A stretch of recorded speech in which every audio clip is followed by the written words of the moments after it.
It was the most humiliating afternoon at Los Angeles' most opulent luxury real estate brokerage. Everyone was snickering at the frail, rain-soaked Eleanor Vance, but the arrogant realtors had no idea that just 10 minutes later, they would be begging for mercy, paying a career-ending price for their disgusting attitude. They never expected that Eleanor Vance, a woman in her 80s who looked like she lived on the streets, was actually the silent owner of the city's largest architectural firm and the landlord of the very building they were standing in. Today, she walked into Prestige Estates, intended to inspect the $10 million penthouse she was planning to buy for her grandson. However, Eleanor had just come from her garden and was caught in a sudden downpour, wearing a cheap plastic yellow raincoat and muddy galoshes as she shuffled through the golden revolving doors of Prestige Estates. The front desk coordinator, Chloe, looked at her with sheer contempt, immediately covering her nose as if she smelled something foul. She didn't even put down her latte, shouting across the lobby, "No soliciting. Deliveries and donations are at the loading dock around the corner." Eleanor wiped her wet glasses and spoke softly, "I'm not here to donate. I have a viewing scheduled for the Skyline penthouse."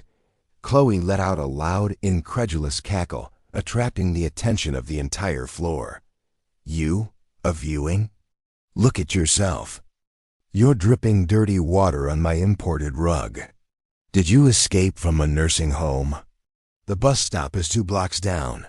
Eleanor straightened her back, her voice steady despite her appearance.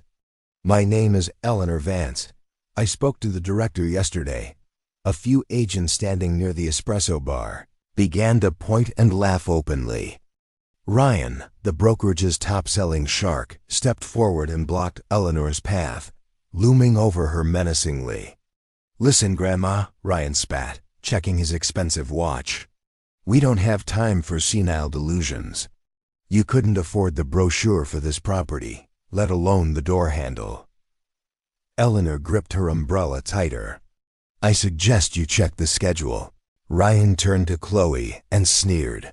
"Call security. Get this bag lady out of here before a client sees her."